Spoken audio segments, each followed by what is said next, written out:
중세 유럽에는 오늘날 이해하기 어려운 여러 가지 이상한 법률이 존재했습니다.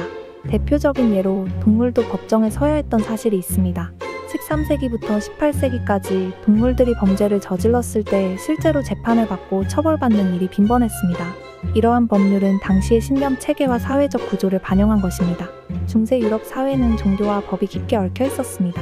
사람들은 동물들도 신의 법을 따르고 이를 어길 경우 처벌받아야 한다고 믿었습니다. 예를 들어 프랑스에서는 1457년에 돼지가 한 아이를 공격한 사건이 있었습니다. 그 돼지는 인간처럼 재판을 받았고 사형을 선고받아 결국 처형되었습니다.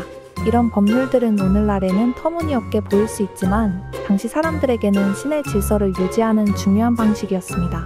뿐만 아니라 중세 유럽의 법률에는 종종 불공정하고 비합리적인 요소들이 있었습니다.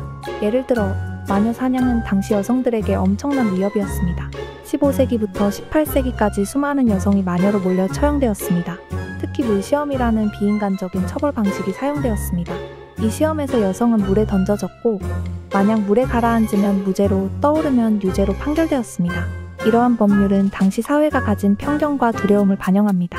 중세 법률은 또한 특정 직업군에 대한 차별적인 규정을 포함하기도 했습니다. 양조업자, 재단사 그리고 제빵사 같은 특정 직업군에 종사하는 사람들은 그들의 상품을 불량하게 만든다면 공개적으로 조롱받거나 심지어는 처벌을 받기도 했습니다. 이러한 법률들은 상인들 사이에서의 경쟁과 품질 관리를 위한 조치로 해석될 수 있습니다. 그러나 오늘날의 관점에서는 매우 불합리하고 가혹하게 보입니다. 또 다른 흥미로운 예로는 12세기 영국에서 적용된 오토르가의 법이 있습니다. 이 법은 인간이 아닌 동물이 소송 당사자가 되어 재산을 소유하거나 상속받을 수 있도록 허용했습니다. 이것은 당시의 법적 사고방식과 재산 소유에 대한 개념이 얼마나 복잡하고 독특했는지를 보여줍니다.